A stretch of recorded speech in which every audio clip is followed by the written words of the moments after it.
So naturally, the day after the coup attempt, my internet dies, and I don't have a way of holding the phone up except for my own arm. So here I am. Um, about that coup attempt. Right now, as we speak, there are a number of people in high government who are making an effort to invoke the 25th Amendment to have Donald Trump declared unfit for his role in the presidency. And there are also articles of impeachment, which are being drafted.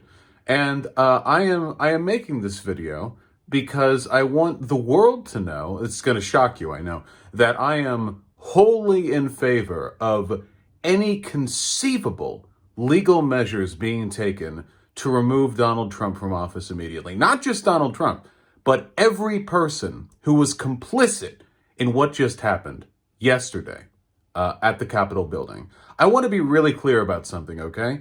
Yesterday was a coup attempt. No semantic, parsing to be had. No technicalities. It was. And I want to be really clear about something. In another country, a smaller country, a weaker country maybe, with less entrenched institutions and fewer eyes on it, what happened yesterday could well have been the beginning of a successful coup d'etat, unquestionably. And you should not be fooled by all the Republicans who are now throwing their hands up in the air and feigning, walking away with their hands in their pockets, whistling. Oh my God, oh, what violence took place? Oh my God. How could this have happened? They knew. And if their side had won, they would be taking credit for it.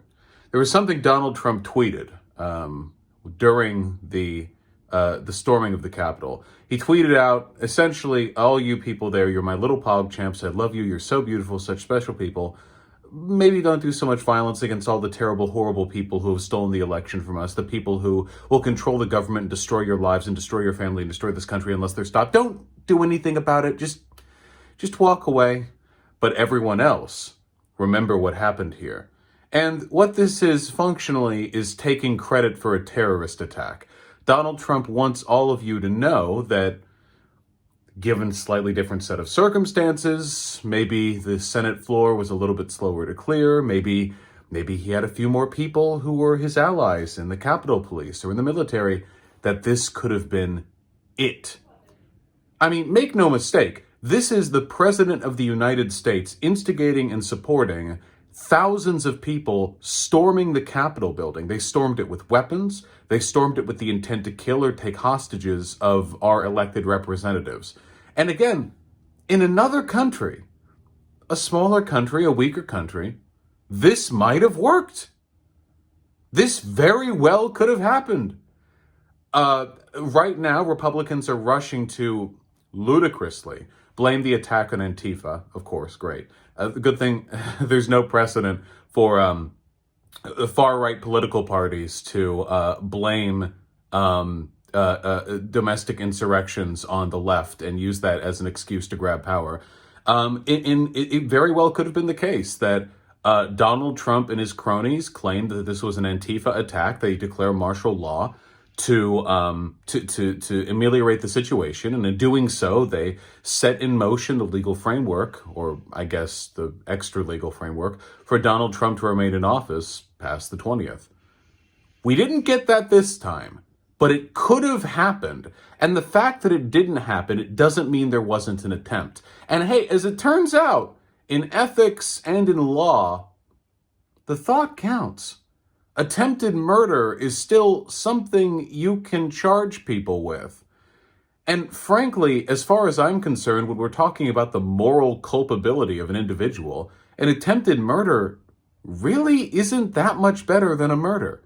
So a person loads a gun and fires it at you. If they miss, does that mean it wasn't a crime? If they hit you and it turns out that you had implanted subdermal armor beneath the skin, little metal plates, and you're immune to bullet fire, does that mean there wasn't an attempt? Are they off the hook? No.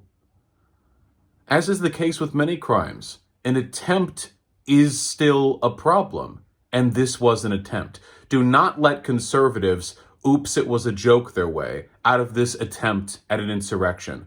Do not let the president have his followers storm the Capitol, causing an in-session Senate to flee for the first time in American history, and then let the entire party walk away from it, even though they were complicit in enabling this from the beginning, saying, well, I mean, that was bad and all, but it was Antifa. And even if it wasn't Antifa, I mean, nothing really happened. I mean, only 4 people died, and, it was only the halls of our Capitol stormed by a bunch of political partisans. But it's not a big deal.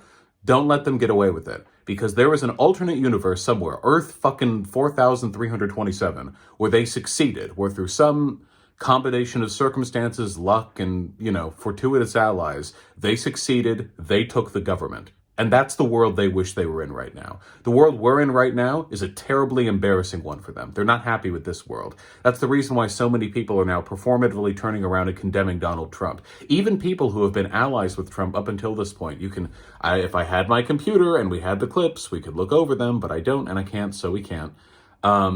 Even allies of the president, or former allies, are condemning his role in this. And you have lunatics like Matt Gaetz who are trying to convince people this was some sort of Antifa op, in spite of the fact that, as one Twitter user put it, you can take a look at the MAGA crowd in Washington. Not a single one of them had blue hair.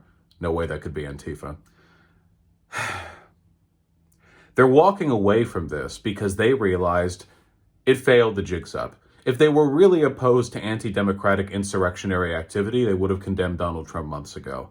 They didn't, because they were waiting to see that flashpoint, that fence falling. Which side is it going to end on? They don't want to end up on the wrong side of the regime if it turns out Trump is victorious, and he does end up taking the United States.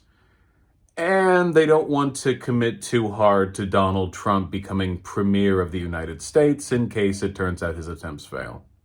That fence sitting, as far as I'm concerned, is aiding and abetting terrorism and aiding and abetting insurrectionary activity. And it's pretty cringe. It's pretty cringe. I sincerely hope that the coming months see dozens of elected officials ousted from office for their role in enabling what could well have been the end of democracy in the United States. Probably not going to happen, but it would be nice. Oh, and one last thing. Again, I need to be very insistent on this. Do not let people downplay this. Do not let people minimize it. You had people who were downplaying this before the coup happened. I'm reminded of Crystal Ball and her video where she yells at liberals, "Where was this coup?" And now, of course, Crystal Ball is condemning everything that happened yesterday. So there you go, Crystal Ball. There is your attempt. Do not let people get away with minimizing this just because it was an attempt. I can't, again, this wouldn't work anywhere else. If somebody shot at you and they missed, that's still attempted murder. This is an attempted coup. In other countries, it could have worked. In this country, it could have worked with a couple of small changes to the way our government operates or some friends in the right places.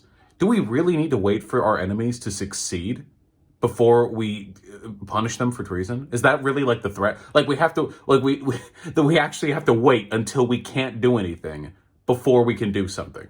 Because if he had won, what could we have done, really? I mean, that's typically how coups, generally speaking, the time to stop them is before they succeed. And I'm glad things panned out this time. We do have strong institutions in this country. America, for all of its faults, has a acceptable internal framework to maintain democracy. It's not the best in the world, not even close, but there are worse. And I'm glad we held out this time. But man, I know that I'm going to spend my lifetime hearing out arguments from people about how it was all a meme. It was just a protest. Things just got a little wily. Trump was just supported because Trump likes his fans. And no, don't let him get away with it. Anyone who pulls that bullshit is pretty goddamn anti-American. So, yeah. Can't wait for my internet to be back up, huh?